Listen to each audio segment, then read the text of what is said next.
Well, a day after our I-Team investigation into LA sidewalks, a city councilman is taking action. He's teaming with the LA Neighborhood Initiative to begin fixing the problems in his district. NBC4's Kim Baldonado is live in Angelino Heights with a look at this new plan for sidewalks there. Kim? Well, Carolyn, it's actually been around for about 9 months, and as most of us who live in LA know, getting a sidewalk repaired is a lengthy and costly process. In the past 9 months, LA City has spent about $3 million to repair only 21 sidewalks.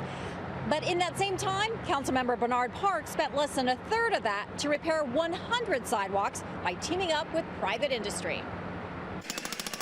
That is music to the ears of Geneva James. It's beautiful. It's beautiful. God has answered my prayers. Thank God for everything. James has lived in the South LA neighborhood for more than 40 years. She says she's watched the sidewalk next to her home crack, buckle, and become increasingly more dangerous as tree roots lifted the concrete. I did see little children fall and parents fall. This 81-year-old, who remains active with the help of a walker, says she's been trying to get LA City to fix the sidewalk for 15 years. But they said they'd give me a permit and I can do it myself. I said, no way, no way. A way was found by Councilmember Bernard Parks. He teamed up with LA Neighborhood Initiative, a nonprofit which helps city government partner with private industry to complete community projects.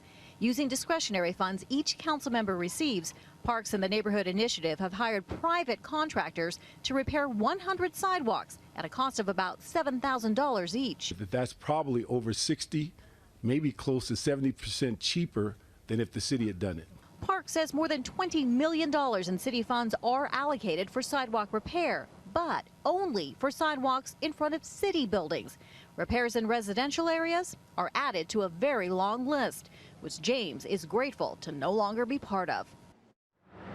Councilmember Parks and the LA Neighborhood Initiative hope to repair 400 sidewalks before his term ends next June.